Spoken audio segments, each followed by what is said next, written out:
the right answers will come if you believe it. When we get bogged down, and I've done plenty of it, in worry, in not trusting, in fear, the answers can't come. That's why I struggled for 3.5 years. I didn't trust that he would provide for me.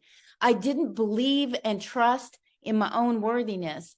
So the answers couldn't come. What changed in the next year was once I began to do the steps and the belief and the worthiness came, then I began to start trusting and trust that even when things weren't going like it looked like it should, when it looked bad, it was going to be good.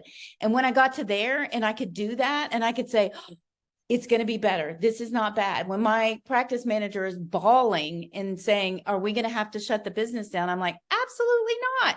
It's going to come along and it's going to be better. And because I stayed in that place, it didn't get hard again. Like within weeks, we had a better staff than we had before the little crisis happened. Like there's no way it could happen any other way that the trust and belief that I had allowed those doors to open, and the craziest things started happening.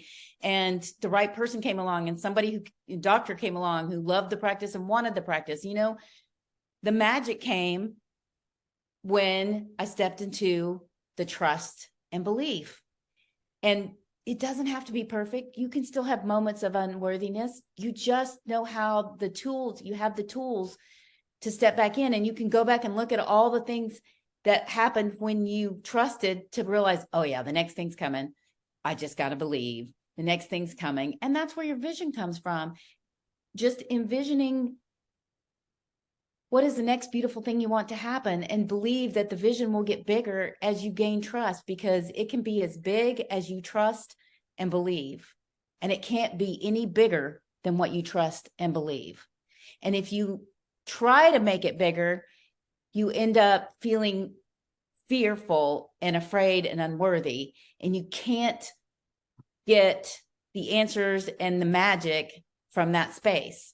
But you absolutely, every time you step back into, this feels terrible, but you know what? God can make something good. Source can make something good. If I believe something good's coming, those answers and those solutions are going to be better than I can even imagine. And they will. And then you'll prove it to yourself. And then you can appreciate it and see it. And that makes the next time it happens even better. So it's this beautiful circle. Once you start getting the hang of it, it's just this beautiful circle that really makes every day so magical.